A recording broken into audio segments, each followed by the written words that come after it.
오늘도 이 시간을 찾아주신 모든 분들께 깊은 감사를 드립니다. 문득 거울을 보거나 일상의 작은 움직임 속에서 이런 생각을 할 때가 있으실 겁니다. 아, 몸이 예전 같지 않네. 팔다리가 시큰거리고 눈이 침침하고 잠이 오지 않거나 쉬어도 피로가 가시지 않는 만성피로에 시달리기도 하고요. 활력이 떨어지고 기운이 없다고 느끼는 날들도 많아집니다.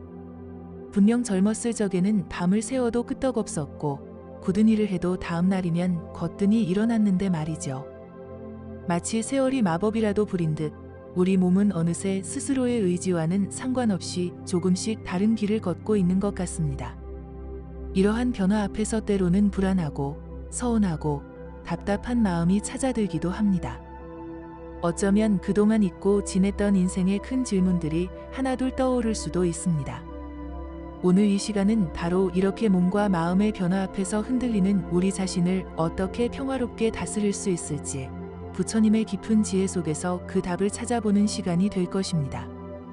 이 순간 모든 복잡한 생각과 걱정은 잠시 내려놓으세요. 편안하게 앉으시거나 누우셔서 몸의 긴장을 풀어봅니다. 어깨는 축 늘어뜨리고 손바닥은 부드럽게 펴서 하늘을 향하게 하거나 무릎 위에 올리고 턱은 살짝 당겨 시선은 바닥을 향하게 합니다. 숨을 깊게 들이쉬고 천천히 길게 내쉬면서 지금 이 순간 오롯이 자신의 몸과 마음에 머물러 보세요.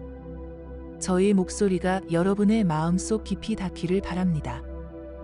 변화는 자연의 이치, 집착을 내려놓는 지혜. 우리가 몸의 변화를 받아들이기 힘들어하는 가장 큰 이유는 어쩌면 변하지 않기를 바라는 마음 때문일지도 모릅니다.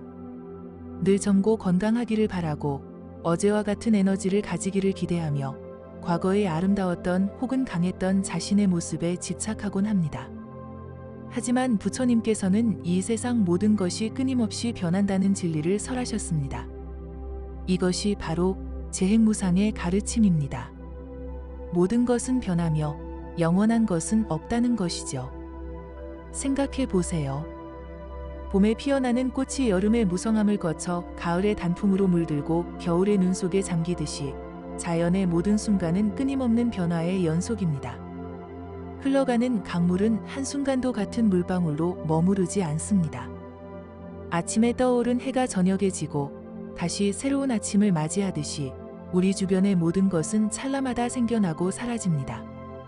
우리의 몸 또한 이 자연의 이치에서 벗어날 수 없습니다. 어린 시절에 파릇파릇했던 나, 혈기왕성했던 청춘의 나, 열정으로 가득 찼던 중년의 나, 그 모든 모습들은 강물처럼 흘러갔습니다. 어제의 내가 오늘의 내가 아니며 오늘의 내가 내일의 내가 아닙니다. 우리 몸의 세포 하나하나, 생각 하나하나까지 모든 것이 찰나마다 생겨나고 사라지고 있습니다. 한순간도 같은 상태로 머무르는 것은 없습니다. 그럼에도 우리는 건강했던 과거의 자신에게 집착하고 지금의 아픈 몸을 거부하려 합니다. 이러한 집착이 바로 괴로움의 씨앗이 됩니다. 집착은 마치 손에 꽉 쥐고 놓지 않는 모래와 같습니다. 꽉 쥐려 할수록 손가락 사이로 스르르 빠져나가듯 집착할수록 놓아버려야 할 것에 더 큰 고통을 느끼게 되죠.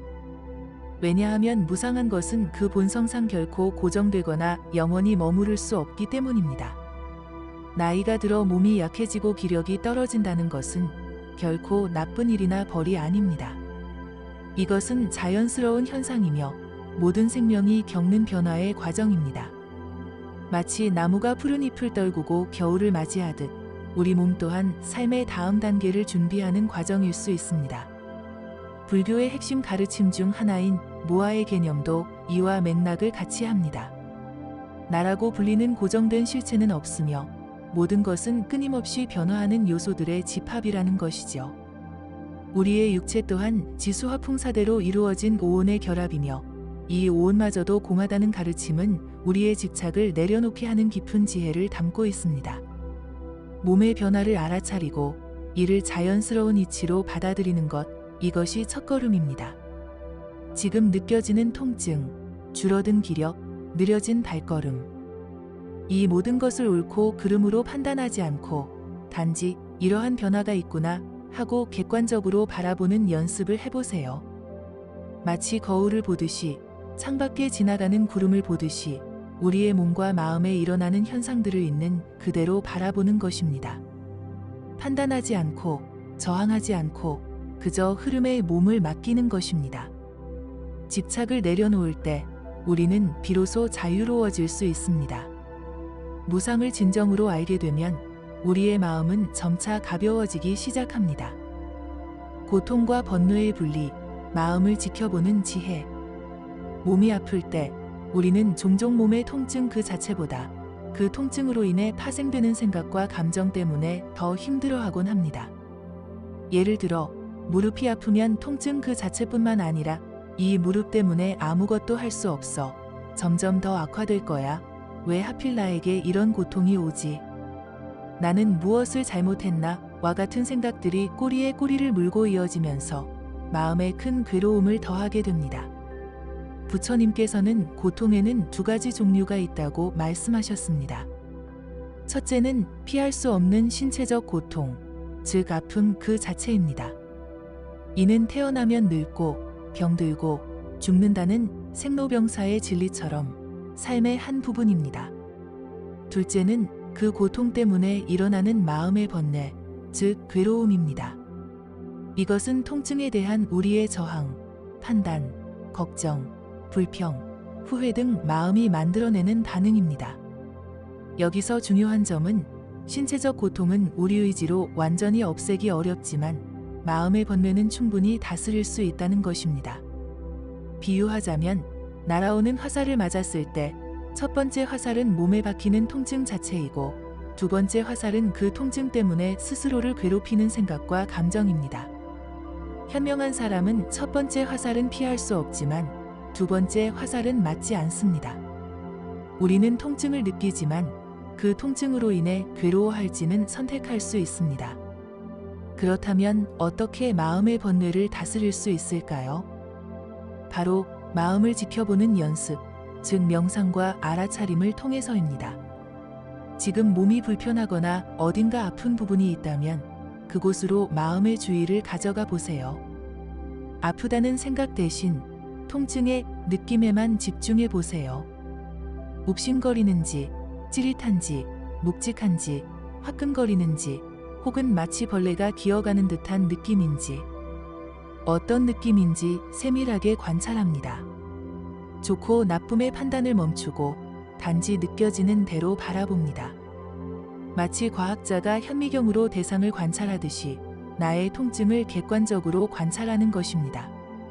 이 과정에서 우리는 종종 통증이 한 가지 고정된 형태로 머무르지 않고 크기와 강도, 성질이 계속 변한다는 것을 발견할 수 있습니다. 어떤 순간에는 강하게 느껴지다가도 또 어떤 순간에는 약해지기도 하고 위치가 바뀌기도 합니다. 이처럼 통증 또한 무상하다는 것을 직접 경험하게 됩니다. 이런 연습을 통해 우리는 통증이라는 현상과 통증에 대한 나의 반응을 분리할 수 있게 됩니다. 몸은 아플 수 있지만 나의 마음은 그 아픔에 휘둘리지 않고 평화로울 수 있다는 것을 경험하게 됩니다. 이것은 마치 하늘의 구름이 아무리 몰려와도 푸른 하늘은 늘 그 자리에 있는 것과 같습니다. 몸에 일어나는 현상들이 아무리 변하고 아프다 하더라도 나의 본래 마음은 언제나 고요하고 청정하다는 것을 알아차리는 지혜입니다. 잠시 눈을 감고 지금 가장 불편하다고 느끼는 몸의 한 부분에 부드럽게 마음을 집중해 보세요. 숨을 들이쉴 때 그곳에 자비로운 에너지가 스며들고 숨을 내쉴 때 불편함이 스르르 풀어지는 것을 상상해 보세요. 아픔을 거부하기보다 마치 아픔에게도 부드러운 연민의 마음을 보내듯이 말입니다. 이 작은 연습이 몸의 통증에 대한 우리의 관계를 변화시키는 시작이 될 수 있습니다. 이는 고통을 인정하고 수용함으로써 고통으로부터의 자유를 찾는 길입니다. 자비심과 연민, 자신을 사랑하는 지혜. 몸이 아프거나 기력이 없을 때 우리는 종종 스스로를 비난하거나 혹은 불쌍하게 여기며 슬픔에 잠기곤 합니다. 내가 뭘 잘못해서 이렇게 아프지? 다른 사람들은 저렇게 건강한데 나는 왜 이럴까? 하는 자책감이나 내 신세가 왜 이렇게 초라해졌나? 하는 자조적인 마음이 들기도 합니다. 하지만 부처님께서는 모든 존재에게 자비심을 가지라고 가르치셨습니다. 이 자비심은 물론 타인에게 향하는 것이기도 하지만 무엇보다 자기 자신에게 먼저 향해야 합니다. 불교에서 말하는 자비는 단순히 동정심을 넘어 모든 존재의 고통을 없애주고자 하는 깊은 마음입니다. 지금의 늙고 지친 몸을 거울처럼 바라보세요. 젊은 날에 활기 넘치던 몸도 나의 몸이었고 지금의 병들고 아픈 몸도 여전히 나의 소중한 몸입니다. 이 몸은 평생 동안 당신과 함께하며 당신의 삶을 지탱해준 고마운 존재입니다. 당신이 기뻐할 때 함께 기뻐했고 당신이 슬퍼할 때 함께 아파했습니다. 수십 년의 시간 동안 당신을 위해 묵묵히 일하고 버텨준 이 몸에게 우리는 얼마나 감사와 연민을 표현했을까요? 이 몸이 그동안 참 고생이 많았구나. 이 몸이 나를 위해 정말 애썼구나. 이 몸의 아픔과 약해짐을 내가 연민의 마음으로 보듬어 줄 것이다.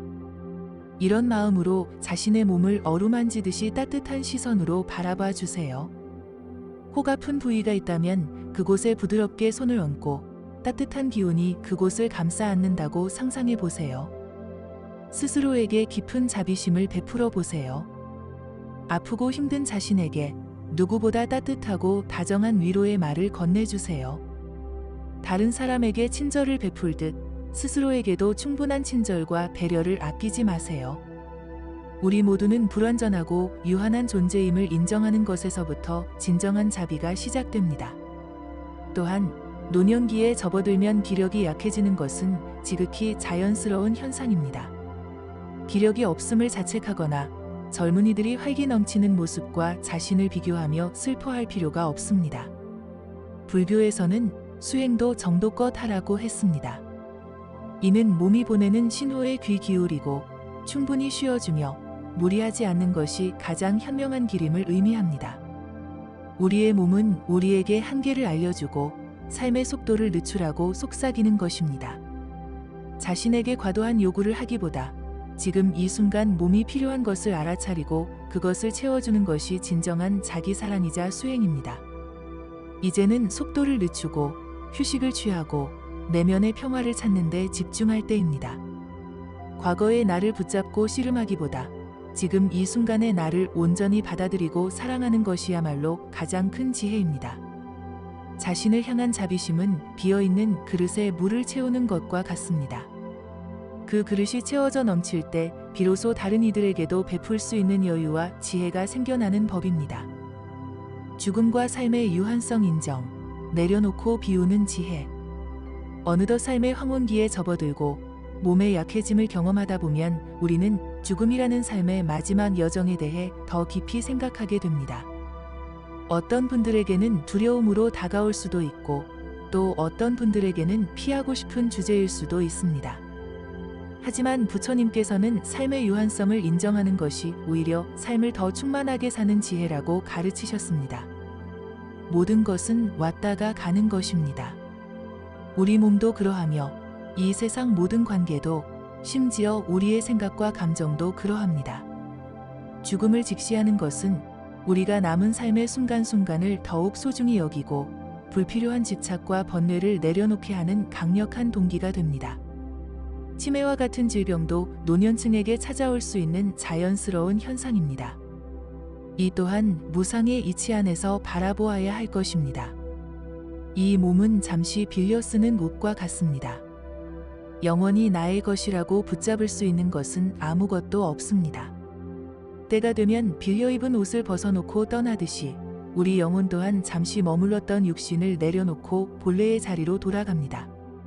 불교에서 말하는 무아의 가르침은 고정된 나라는 실체가 없음을 깨닫고 집착에서 벗어나 궁극적인 자유를 얻는 길을 제시합니다. 이러한 진리를 이해할 때 우리는 더 이상 젊음이나 건강에 대한 지나친 집착에 매이지 않게 됩니다. 물질적인 소유나 세속적인 성공에 대한 욕망 또한 점차 옅어지고 오로지 내면의 평화와 지혜를 추구하게 됩니다.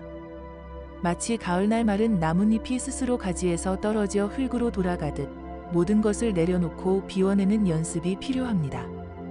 비울수록 채워진다는 말이 있습니다. 낡고 오래된 것을 놓아줄 때 새로운 것이 들어올 자리가 생기듯 집착을 내려놓고 죽음을 삶의 한 부분으로 받아들일 때 우리는 삶의 진정한 아름다움을 발견하고 남은 시간을 더욱 의미 있고 평화롭게 보낼 수 있습니다. 노년기는 인생의 회향의 시간, 즉 삶을 되돌아보고 정리하며 다음 생을 준비하는 귀한 시간이라는 불교적인 관점도 있습니다. 이러한 지혜는 우리가 피할 수 없는 생로병사의 고통을 긍정적으로 받아들이고 삶의 마지막 순간까지 평화와 지혜를 유지할 수 있도록 도와줄 것입니다. 몸이 예전 같지 않다는 것은 우리가 살아가고 있다는 증거이며 삶의 자연스러운 흐름 속에 있다는 것을 의미합니다. 그것은 결코 패배나 끝이 아니라 새로운 형태의 깨달음과 성숙으로 나아가는 과정입니다. 오늘 우리가 나눈 부처님의 지혜를 통해 여러분의 지친 몸과 마음에 작은 평화와 깊은 위안이 찾아들었기를 바랍니다. 몸은 어쩌면 점차 약해지고 병들어갈 수 있습니다. 하지만 여러분의 마음은 얼마든지 고요하고 평화로울 수 있습니다. 여러분의 마음은 그 어떤 것으로도 오염되거나 더럽혀지지 않는 깨끗하고 영롱한 본성을 가지고 있습니다. 그 본성을 발견하는 것이야말로 삶의 가장 위대한 여정이자 우리가 진정으로 추구해야 할 궁극적인 평화일 것입니다. 이 말씀을 듣는 모든 분들의 삶의 지혜와 평화, 그리고 깊은 고요함이 늘 함께하기를 기원합니다. 스스로에게 자비로운 마음으로 오늘 하루도 편안하고 평화롭게 마무리하시기를 바랍니다. 오늘도 함께해 주셔서 진심으로 감사합니다.